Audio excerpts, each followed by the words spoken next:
বিপ্লবী চেতনাকে ভিজিয়ে দেওয়ার জন্য স্পষ্ট দিওয়ালিতে দুপুরবেলা তাকে গুলি করে হত্যা করা হয়েছে। আপনার আপনাদের বিচারের একটা অংশ হয়েছে, কিন্তু শাস্তি এখনো বাস্তবায়িত হয় না। আবু সাঈদ সহ তার সঙ্গীদের বিচার এখনো হয় নাই, আর উসমান হাদির বিচারের কোনো খবরই নেই। ও উসমান হাদিরা, আবু সাঈদরা, আবরার ভাইরা, তোমাদের সহযোগিতারা, ভাই এবং বোনেরা, তোমাদেরকে কথা দিচ্ছি, আমরা বেঁচে থাকলে বাংলার মাটিতে তোমাদের বিচার হবে ইনশাআল্লাহ। তোমাদের আত্মীয় স্বজনের হাতে আমরা বিচার তুলে দেব। তোমাদের বিচার হবে দেশের মায়েদের গর্ভে বীর জন্ম নেবে।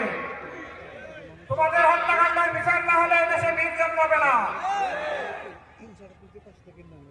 আমরা আল্লাহ তাআলার কাছে দোয়া করি, আমাদের মায়েদের গর্ভে আল্লাহ তাআলা সন্তান নয়, বেশি বেশি করে বীর যেন জন্ম দেন। বলছিলাম মায়েদের গল্প, মারা রাস্তায় নেমে এসেছিলেন, ছেলেকে হাত ধরে বলেছিলেন, যাও যুদ্ধ করো, লড়াই করো ফ্যাসিবাদের বিরুদ্ধে। শহীদ হয়ে গেলে আমি তোমার, তুমি হবে শহীদ, আমি হব শহীদের গর্বিত মা। 10 মাসের শিশু সন্তানকে তুলে নিয়ে রাস্তায় চলে এসেছিলেন। সাংবাদিকরা তাকে বলেছিল, মা আপনি সাংঘাতিক কাজ করে ফেলেছেন। তিনি বললেন, কি আমি সাংঘাতিক কাজ করলাম?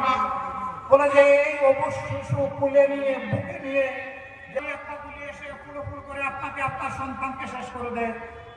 বলে কোনো ভয় নেই, আমি এবং আমার সন্তান শহীদের কাতারে মিশে যাব। সন্তান আমার একটা নয়।